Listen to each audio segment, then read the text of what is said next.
జీవజలములు అని మా TV programme miss అవ్వకుండా చూస్తున్న మా ప్రియులు ఆత్మీయులందరికీ షాలోం.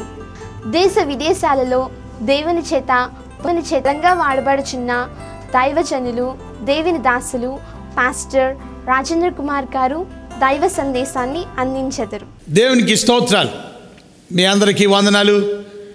ఈ టీవీ కార్యక్రమాలు మిస్ అవ్వకుండా మీరు చూస్తున్నందుకు మీకు అందరికీ వందనాలు తెలియజేస్తున్నాను. మీరు చేస్తున్న ఫోన్ కాల్స్ బట్టి వందనాలు. మీ సమస్యలు మాకు తెలియపరచండి.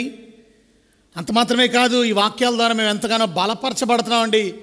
చక్కనైనటువంటి వాక్యాలు వివరించి దేవుని వాక్యాన్ని మీరు బోధిస్తున్నారు అని అనేక మంది ఫోన్ చేస్తున్నారు. అందరి బట్టి కూడా స్తోత్రాలు, దేవుడికి వందనాలు తెలియజేస్తున్నాను. మీ ప్రోత్సాహం మమ్మల్ని దేవుని పరిచర్యలు ఇంకనూ ముందుకు కొనసాగడానికి తోడ్పడుతుందని నేను నమ్ముతున్నాను. గత ఎపిసోడ్స్లో మనం విశ్వాసం అంటే ఏంటో చూసాం. విశ్వాసం ఎంత గొప్పదో ఆ విషయాలన్నీ మనం పరిశీలన చేసాం. ఈరోజు కూడా మరొక వర్తమానాన్ని, విశ్వాసం అంటే ఏంటో మరొక అంశాన్ని మనం చూద్దాం. మీ బైబిల్ గ్రంథాన్ని నాతో పాటు తెరవండి. బైబిల్ గ్రంథంలో నుండి మార్కు సువార్త 11వ అధ్యాయము 22వ వచనం నుండి 24వ వచనం వరకు మనం చదువుకుందాం. అందుకు యేసు వారితో ఇట్లా, నేను మీరు దేవుని యందు విశ్వాసముంచుడి. ఎవడైనా నీ కొండని చూచి నువ్వు ఎత్తబడి సముద్రంలో పడవేయబడమని చెప్పి తన మనస్సులో సందేహింపక తాను చెప్పినది జరుగును అని నమ్మినడలా వాడు చెప్పినది జరుగునని మీతో నిశ్చయంగా చెప్పుచున్నాను. ఈరోజు విశ్వాసం అంటే ఏమిటి అంటే మనం నేర్చుకోవాల్సింది దేవుని యందు విశ్వాసం ఉంచండి అని ప్రభువు చెప్తూ ఉన్నారు. ఇవాళ మనం దేవుని మీద విశ్వాసం లేక చాలామంది అటు మనుషుల మీద, వస్తువుల మీద, సామగ్రి మీద, ఇంకా రకరకాల వాటి మీద విశ్వాసం పెట్టుకుంటున్నారు, కానీ దేవుని మీద విశ్వాసం పెట్టుకోవట్లేదు. ఈరోజు మనం నేర్చుకోవాల్సింది దేవుణ్ణి నమ్మండి, యేసయ్యని నమ్మండి, యేసుక్రీస్తు నిజమైన దేవుడని నమ్మండి, యేసుక్రీస్తు మీ హృదయంలో అంగీకరించండి. ఈ వాక్యాన్ని వింటున్న మీరు వినుట వలనే మనకు విశ్వాసం కలుగుతుంది. దేవుని గురించిన వర్తమానాలు, సందేశాలు మనం వినడం వల్ల మన జీవితంలో విశ్వాసాన్ని దేవుడు కలుగు చేస్తాడు. ఇక్కడ మనం నేర్చుకోవాల్సిన ప్రాముఖ్యమైన విషయం, యేసు ప్రభు వారు అన్నారు, దేవుని యందు విశ్వాసం ఉంచండి. ఎవడైనా ఈ కొండను చూచి నువ్వు ఎత్తబడి సముద్రంలో పడవేయబడమని చెప్పి తన మనస్సులో సందేహింపక. అంటే మనం ఎప్పుడు కూడా అనుమానంతో అడగకూడదు. విశ్వాసం అంటే అర్థం సందేహం ఉండకూడదు. సందేహం అంటే అనుమానం. మీ మనస్సులో సందేహింపక అంటే అర్థం మీ మైండ్లో ఎటువంటి అనుమానం రాకుండా మీ నోటితో మాట్లాడాలా. ఏమని? విశ్వాసంతో మీరు మాట్లాడగలగాలి. నేను వాడు చెప్పినది జరుగును అంటే అర్థం నేను చెప్పేది జరుగుతుంది అని మీరు నమ్మకంతో మీరు మాట్లాడగలిగితే మీ మాట ఎంత శక్తివంతమైందో అర్థం చేసుకోండి. చాలామంది మాటల్లో చాలా తప్పులు మాట్లాడుతూ ఉంటారు, నెగిటివ్ మాటలు మాట్లాడుతూ ఉంటారు. ఎప్పుడు కూడా నేను ఎక్కువ కాలం బ్రతకలేను, నేను చచ్చిపోతాను, నాకు రోగం తగ్గదు, నా జబ్బులు ఇలాగే ఉంటాయి, నా సమస్యలు ఇంతే, నా అప్పులు ఇంతే, నా భర్త మారడు, నా బిడ్డలు మారరు. ఎప్పుడు నెగిటివ్ వర్డ్స్ మాట్లాడతారు చాలామంది. ఇవాళ ఒక సత్యాన్ని మీరు అర్థం చేసుకోండి. జీవ మరణాలు నాలిక వశం. బైబిల్ గ్రంథంలో నుండి మనము సామెతల గ్రంథం 18వ అధ్యాయం 21వ వచనం మనం చదువుకుంటే, జీవ మరణాలట, జీవము కానీ మరణం కానీ నాలిక వశం. అంటే అర్థం words can bring life or death. కనుక వర్డ్స్ ఎంత పవర్ఫుల్ అంటే ఆ వర్డ్స్ మీకు లైఫ్ని కానీ ఇవ్వగలదు, డెత్ని కానీ. అంటే మీరు మరణం అవ్వాలి అంటే మరణానికి సంబంధించినటువంటి మాటలు, అంటే మీ మాటలు మరణాన్ని తీసుకొని వస్తుంది, మీ మాటలు జీవాన్ని తీసుకొని వస్తుంది. ఈరోజు మనం నేర్చుకోవాల్సిన ప్రాముఖ్యమైన విషయం, దేవుని వాక్యాన్ని వింటున్నటువంటి మీరు ఈ సత్యాలు గ్రహించాలి దయచేసి. చాలామంది మాటలు సరిగా ఉండడం లేదు, దేవుని నమ్ముకున్నారే కానీ ఇంకా నెగిటివ్గానే మాట్లాడుతూ ఉంటారు. ఎప్పుడు చూసినా సరే వారి జీవితంలో పాజిటివ్ మాటలు రావు. దేవుడు తప్పక సహాయం చేస్తాడు, నన్ను విడుదల చేస్తాడు, నా బాధలు, నా కష్టాలు, నా సమస్యల నుంచి దేవుడు విడిపిస్తాడు. ఎంతమంది నమ్మగలుగుతున్నారు? ఈ టీవీ చూస్తున్నటువంటి మీరు, వాక్యాన్ని వింటున్నటువంటి మీరు, మీ సమస్యల నుంచి బయటికి దేవుడు తీసుకురాగలడని దేవుడి మీద నమ్మకం మీకుందా? మీ అనారోగ్యం నుంచి దేవుడు విడిపించగలడనేటువంటి నమ్మకం మీకుందా? దేవుడు తప్పక నాకు పరలోకం అనుగ్రహిస్తాడు, నేను యేసయ్యని నమ్ముకున్నాను, నా దేవుడు నన్ను పరలోకంలో చేరుస్తాడు, నాకు పరలోకం ఉందని నమ్ముతున్నావా? చాలామందికి నమ్మకం లేదు. నమ్మకం అంటే అర్థం ఇక్కడ ప్రభు చెప్తున్నాడు, మీ మనసులో సందేహం ఉండకూడదు, తాను చెప్పినది జరుగును. తాను చెప్పినది జరుగునని నమ్మితే వాడు చెప్పినది జరుగుతుంది. ఎంత గొప్ప విషయం! వాడు చెప్పేది జరుగుతుంది. నువ్వేం చెప్తావు అది జరుగుతుంది. నువ్వేం మాట్లాడుతున్నావు అది జరుగుతుంది. బైబిల్ గ్రంథంలో మనం చూస్తే నిర్గమాకాండం, దయచేసి బైబిల్ గ్రంథం నాతో పాటు తెరవండి మీరు కూడా. నిర్గమాకాండం 14వ అధ్యాయాన్ని మనం చూద్దాం. నిర్గమాకాండం 14వ అధ్యాయంలో అక్కడ 11వ వచనాన్ని మనం చూసినట్లయితే, ఇశ్రాయేలీలందరూ కూడా బయలుదేరి ఎర్ర సముద్రం దగ్గర చిక్కుపడిపోయారు. ఇప్పుడు ఇశ్రాయేలీలందరూ కూడా ఆ ఐగుప్తు చెర నుంచి మోసే అధీనంలో వారు దేవుడు చేసిన ప్రార్థన ఆలకించి దేవుడు వారిని విడిపించి తీసుకొని వస్తుంటే వారి నోటితో ఏం మాట్లాడుతున్నారో చూడండి. వారు అంటున్నారు 11వ వచనంలో, అంతటా మోషేతో ఐగుప్తులో సమాధులు లేవని ఈ అరణ్యములో చచ్చుటకు మమ్మల్ని రప్పించితివా. వాళ్ళు ఏం మాట్లాడుతున్నారు చూసారా? అరణ్యంలో మమ్మల్ని చంపడానికి తీసుకొచ్చావా అంటే వాళ్ళ నోటితో చావు చావు చావు అని మాట్లాడుతుంది. ఈ అరణ్యంలో సస్తామా మేము? ఈ అరణ్యంలో చచ్చిపోవడానికి తీసుకొచ్చాం మమ్మల్ని? ఎదురు చూస్తేనేమో సముద్రం ఉంది, వెనకాల చూస్తేనేమో సైన్యం ఉంది, మమ్మల్ని చంపడానికి తీసుకొచ్చావా? వాళ్ళు చాలామంది నెగిటివ్గానే మాట్లాడతారు. అందుకని ఇశ్రాయేలీలు అందరూ కూడా మరి ఇద్దరు తప్ప మిగతా వాళ్ళందరూ కూడా ఎర్ర సముద్రంలో వారు బయటికి వచ్చారు. కానీ వాళ్ళు కనాన్ దేశంలో ప్రవేశించకుండానే 40 సంవత్సరాలు అరణ్యంలో తిరిగి దేవుడు వాగ్దానం చేసినటువంటి పాలు తేనెలు ప్రవహించే దేశంలో ప్రవేశించకుండానే వారు చెప్పిన మాటే, అరణ్యంలో రాల్చడానికైనా మమ్మల్ని తెచ్చావు, చచ్చిపోవడానికైనా తీసుకొచ్చావు. నువ్వు అంటున్న మాటలు ఎలా ఉన్నాయి? నువ్వేం మాట్లాడుతున్నావు? చస్తాం మేము చావడానికే తీసుకొచ్చావా అన్నారు. చచ్చారు కూడా వాళ్ళు. నువ్వు మాట్లాడే మాటలు ఎలా ఉన్నాయి? ఇవాళ నా కష్టాలు తీరవు అయి తీరట్లా, నా సమస్యలు తీరట్లా. ఇవాళ నీ జీవితంలో దేవుడు అద్భుత కార్యాలు నీ జీవితంలో జరిగించాలి అని అంటే విశ్వాసంతో నువ్వు మాట్లాడే మాట చాలా పాజిటివ్గా ఉండాలి. ఇవాళ నువ్వు ఎలా మాట్లాడుతున్నావు? నా వర్రీస్ ఇలాగే ఉంటాయి, నా బాధలు ఇలాగే ఉంటాయి, నేను చచ్చిపోతాను, నేను ఎక్కువ కాలం బ్రతకలేను, నా జబ్బు వలన డాక్టర్లు చెప్పేశారు నేను ఎక్కువ కాలం బ్రతకలేనని, ఇక నేను బ్రతకను. నువ్వే మాట్లాడుతున్నావు నీ నోటమ్మట. నా అప్పులు ఎక్కువైపోయినాయి, ఇక తీర్చబడవు, ఇక నేను తీర్చలేను. 1 2 15 లక్షల రూపాయల అప్పులు ఉన్నాయి, ఎలా తీరుతాయి? గమనించండి. ఇవాళ మనం నేర్చుకోవాల్సిన ప్రాముఖ్యమైన విషయం, దేవుని వాక్యాన్ని వింటున్నటువంటి మీరు ఈ సత్యాలు మీరు గ్రహించాలి. మీరు కూడా కంగారు పడుతున్నారా? మీ మాటలు చాలా జాగ్రత్తగా పాజిటివ్గా ప్రార్థనాపూర్వక విశ్వాసంతో మీరు చక్కని మాటలు మాట్లాడగలిగితే దేవుడు మీ జీవితంలో గొప్ప కార్యం చేస్తాడు. వారు ఏం మాట్లాడుతున్నారు? ఇశ్రాయేలీలందరూ కూడా ఆ సమాధులు లేవా, ఈ అరణ్యంలో చచ్చుటకు మమ్మల్ని రప్పించితివా, మమ్మల్ని ఐగుప్తు నుండి బయటికి రప్పించి మమ్మల్ని ఇలా ఎందుకు చేశావు? కానీ అక్కడ విశ్వాసంతో మాట్లాడే వ్యక్తి ఒక ఆయన ఉన్నాడు. ఆయన మాట్లాడుతున్నాడు. ఏమని తెలుసా? మోషే అంటున్నాడు, అందుకు మోషే, భయపడకుడి, యెహోవా నేడు కలుగుజే రక్షణ మీరోరకి నిలబడి చూడండి. ఎంత చక్కని విశ్వాసం కలిగిన మాటలు. ఈరోజు మోషేలా మాట్లాడే వాళ్ళు ఉన్నారా?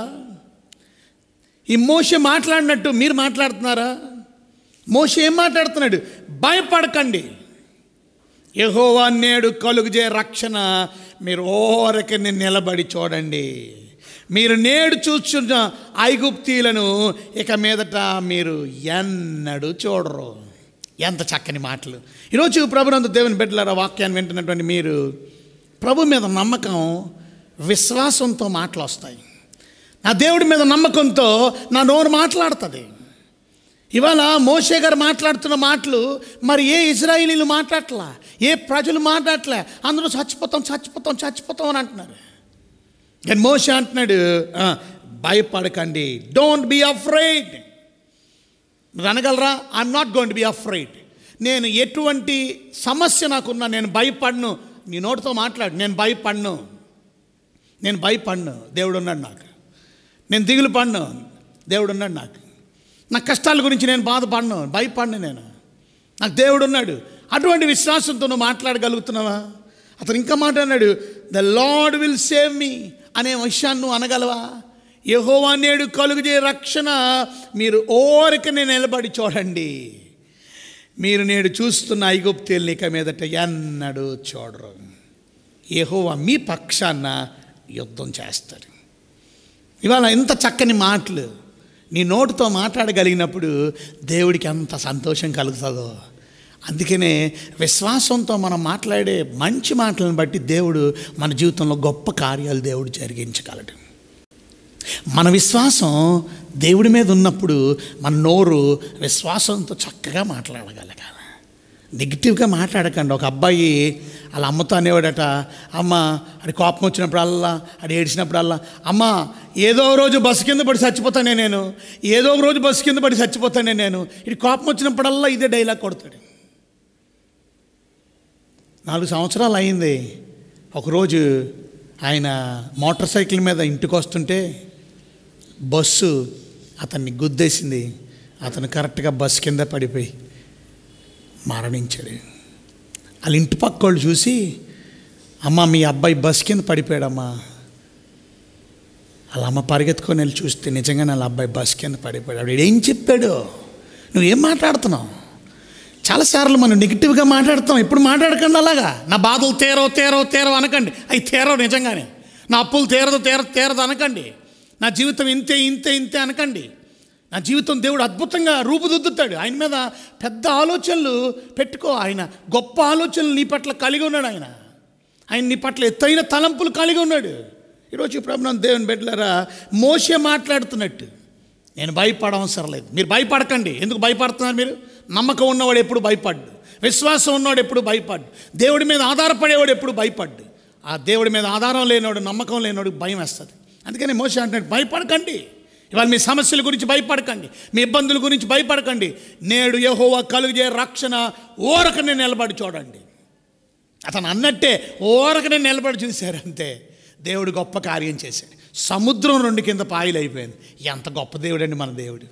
ఇవాళ నువ్వు నమ్మగలిగితే నీ జీవితంలో గొప్ప కార్యాలు దేవుడు జరిగించగలరు. వారు ఓరకనే నిలబడ్డారు. వాళ్ళు ఏ యుద్ధం చేయలే, కానీ శత్రు సైన్యం అంతా ఏమయ్యారో తెలుసా? సముద్రంలో మునిగిపోయారు. వీరేమో ఆరిన నేల మీద నడిచి అవతలకి వెళ్ళిపోయారు. శత్రువులేమో పోరాడడానికి వారు సముద్రం మధ్యలోకి వచ్చే లోపలికల్లా దేవుడు మోషేతో చెప్పాడు, మళ్ళీ నీ కర్ర చాపమన్నట్టు సముద్రం మళ్ళీ 2గా కలిసిపోయింది. శత్రు సైన్యం అంతా సముద్రంలో కలిసిపోయారు. వీళ్ళు ఓరకనే నిలబడి చూశారంతే. దేవుడు గొప్ప కార్యం చేసి గొప్ప విజయం ఇచ్చాడు. అక్కడ అన్నాడు, యుద్ధం మీ పక్షాన్ని ఆయన చేస్తాడు. యెహోవా మీ పక్షాన్ని యుద్ధం చేస్తాడు, మీరు యుద్ధం చేయవసరంలా. చూసారా, అటువంటి మాటలు మీ నోటమ్మట పలకగలిగితే దేవుడు గొప్ప కార్యాలు మీ జీవితంలో జరిగిస్తాడు. మరి ఆలస్యం ఎందుకు? ఈరోజే మీ జీవితంలో మంచి మాటలు పలకడానికి ఇష్టపడండి. మీరు చెప్పినది జరుగుతుంది అని నమ్మితే తప్పక జరుగుతుంది. ఈ సందర్భం ఎక్కడ చెప్పబడింది అంటే, యేసుక్రీస్తు ప్రభువారు ఆయన యెరూషలేము వెళ్ళారు ఆదివారం. ఆయన లాస్ట్ సండే మాట, దాన్ని పామ్ సండే అంటారు. మట్ల ఆదివారం జరుపుకుంటారు. ఇక నెక్స్ట్ సండే ఈస్టర్ సండే వస్తుంది. కనుక పామ్ సండే నాడు ఆయన యెరూషలేము వెళ్ళి, ఆయన యెరూషలేము నుంచి అక్కడ రాత్రి బస్ చేసి మళ్ళీ తిరిగి వచ్చినప్పుడు ఆయన బేతనీ గ్రామం నుంచి వెళ్తున్న సమయంలో నెక్స్ట్ డే మళ్ళీ యెరూషలేంకి జరిగిన విషయం ఏంటంటే, ఈ అంజూరపు చెట్టుని చూసి ఆయన అక్కడ పళ్ళు ఉన్నాయని అక్కడికి వచ్చాడు ఆకులు చూసి. కానీ అక్కడ పళ్ళు లేనప్పుడు అంజూరపు చెట్టుని శపించాడు దేవుడు. శపించినప్పుడు ఆ శపించినటువంటి చెట్టు ఎండిపోను కాక ఇక నువ్వు వేళ్ళతో పాటు ఎండిపోను కాక అని చెప్పేసి వెళ్ళిపోయాడు ఆయన. వెళ్ళిపోయిన నెక్స్ట్ డే వాళ్ళు వస్తున్నప్పుడు పేతురు చూశాడు, ప్రభువా నువ్వు శపించిన చెట్టు నిన్న శపించావు, ఇవాళ ఎండిపోయింది అన్నాడు. ప్రభు అన్నాడు, అప్పుడు చెప్పాడు ఈ సందర్భం, నేను చెప్పినప్పుడే నమ్మాను అది ఎండిపోద్దని, అది ఎండిపోయింది. నా దృష్టిలో చూస్తేనే నమ్మను, నేను చెప్పినప్పుడే నా దృష్టిలో ఎండిపోయింది. కానీ నువ్వు ఆ చెట్టు ఎండిపోయిందని ఎప్పుడు చెప్పావు? చూసిన తర్వాత. చూసి నమ్మడం గొప్ప సంగతి కాదు. చూసి నమ్మేదాన్ని నమ్మకం అనరు, చూడకుండా నమ్మడం నమ్మకం అంటారు. అంటే నీ నోటమ్మట మాట్లాడిన మాట జరుగుతుంది అని నువ్వు నమ్మి నువ్వు విశ్వసించినప్పుడు ఇప్పుడు జరగకపోవచ్చు, ఈరోజే జరగకపోవచ్చు, రేపే జరగకపోవచ్చు, but if you can believe what you have said, surely it will happen. అది తప్పక జరుగుతుంది. ఈరోజు నా బర్త్డే, నా పుట్టినరోజు. ఇవాళ 23వ తారీఖు నవంబరు 1972 సంవత్సరంలో నేను పుట్టాను. విశాఖపట్నంలో పుట్టాను. విశాఖపట్నంలోనే చదువుకున్నాను. నా 15వ సంవత్సరంలో నా హృదయాన్ని ప్రభుకి ఇచ్చేసాను. నా జీవితాన్ని మార్చుకున్నాను. యేసుక్రీస్తు నా హృదయంలోకి రమ్మని ఆహ్వానించాను. ఈరోజు గొప్ప దేవుని సేవ చేయడానికి దేవుడు కృపను అనుగ్రహించాడు. దేవుడి ఏర్పాట్లు గొప్పవే. నేను ఎందుకు ఈ మాట చెప్తున్నానంటే, మీకు నా 15వ సంవత్సరంలో నేను బాప్తిసం తీసేసుకున్నాను. ప్రభువుకు హృదయం ఇచ్చేసాను. ఆ రోజు నుంచి బైబిల్ చదవడం, దేవుని వాక్యంలో ఆనందించడం, దేవుళ్ళలో సంతోషించడం. నా 17వ సంవత్సరం నుంచి ప్రసంగాలు చేయడం మొదలుపెట్టాను. దేవుని వాక్యాన్ని పెద్ద పెద్ద మీటింగ్స్ పెట్టేవాడిని. విశాఖపట్నం, విజయనగరం, భోగాపురం, శ్రీకాకుళం, అక్కడ అరసాడ అని పల్లెటూరులతో పాటు అన్ని ఊర్లు దేవుని సేవతో, దేవుని పరిచర్లు ఉండడానికి దేవుడు కృపను అనుగ్రహించారు. నా 18వ సంవత్సరంలో దేవుడు నన్ను ఇంజనీరింగ్ చదువుకోవడానికి విజయవాడ తీసుకొని వచ్చారు. నేను విజయవాడ వచ్చింది ఇంజనీరింగ్ చదువుకోవడానికి. కానీ దేవుడు ప్రణాళిక ఎంత గొప్పదో నాకు తెలియదు. కానీ నేను చదువుతున్న సమయంలోనే నా 19వ సంవత్సరంలో ఈ పరిచర్య, ఈ ఎస్ఏసి మినిస్ట్రీస్ అనేటువంటి పరిచర్య ప్రారంభించడానికి దేవుడు కృపను అనుగ్రహించారు. విజయవాడలో పైపుల్ రోడ్డు దగ్గర ఈ పరిచర్య ఎల్బిఎస్ నగర్ అనేటువంటి ప్రాంతంలో దేవుడు పరిచర్య ప్రారంభించడానికి దేవుడు కృపను అనుగ్రహించారు. ఈ పరిచర్య అంచెలుగా దేవుడు అభివృద్ధి చేయడం ప్రారంభించారు. కానీ ఎందుకు చెప్తున్నాను ఈ మాట అంటే, ఆ చిన్న మందిరంలో నా నోటమ్మట నేను మాట్లాడాను. ఏమన్నా తెలుసా? ఈ పరిచర్య దేవుడు అంతర్జాతీయంగా తీసుకెళ్తాడు. ఈ పరిచర్య దేవుడు అభివృద్ధి చేయబోతున్నాడు. ఈ పరిచర్య దేవుడు ఉన్నత స్థితిలో నడిపించబోతున్నాడు. అనేకులకి మనం ఆశీర్వాదకరంగా ఉండబోతున్నాం. నా నోటమ్మట నేను ఏదైతే మాట్లాడానో నేను నమ్మాను. ఇవాళ ఈ పరిచర్య దేవుని మహాకృపను బట్టి ప్రపంచమంతా దేవుని సేవ చేయడానికి దేవుడు కృపను అనుగ్రహించాడు. Praise God. అందుబట్టి దేవుడికి మహిమ. ప్రపంచ దేశాల్లో దేవుని సువార్త ప్రకటించడానికి ఆ రోజు నేను మాట్లాడిన మాట విశ్వాసంతో నమ్మినప్పుడు, ఆ రోజు నేను ఒక్క మందిరంలో, చిన్న మందిరంలో నేను పరిచర్య ప్రారంభించాను. 93వ సంవత్సరం అది.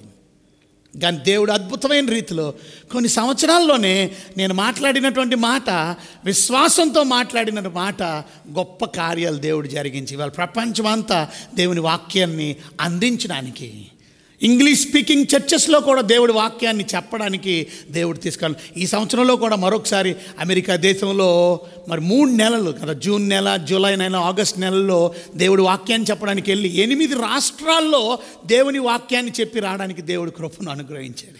ఎన్నిక లేని దౌర్భాగ్యుని, పాపినైన నన్ను దేవుడు మార్చి ఆయన పరిచర్యలో ఇంత గొప్పగా వాడుకోవడానికి దేవుడికి ఇచ్చిన కృపను బట్టి దేవుడికే వందనాలు తెలియజేస్తున్నాను. అయితే నువ్వు మాట్లాడింది విశ్వాసంతో మాట్లాడాలా.